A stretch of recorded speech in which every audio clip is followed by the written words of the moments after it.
నమస్తే ఫ్రెండ్స్, ఇలా నోట్లో వేసుకుంటే అలా కరిగిపోయే స్వీట్ రెసిపీ చేయడం కోసం ఒక కప్పు ఉప్మా రవ్వ తీసుకోవాలి.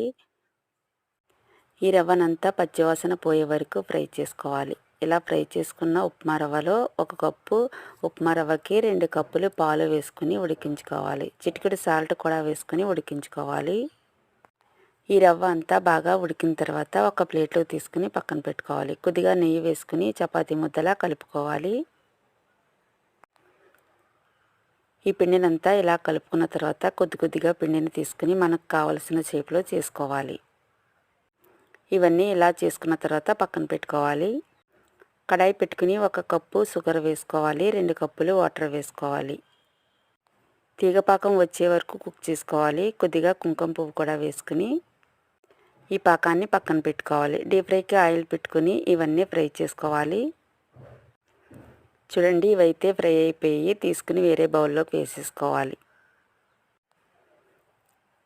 ఇప్పుడైతే పాకంలో వేసేసుకుని 5 మినిట్స్ తర్వాత జ్యూస్ అంతా మంచిగా పీల్చుకుంటుందన్నమాట. టేస్టీగా జ్యూసీగా స్వీట్ అయితే రెడీ.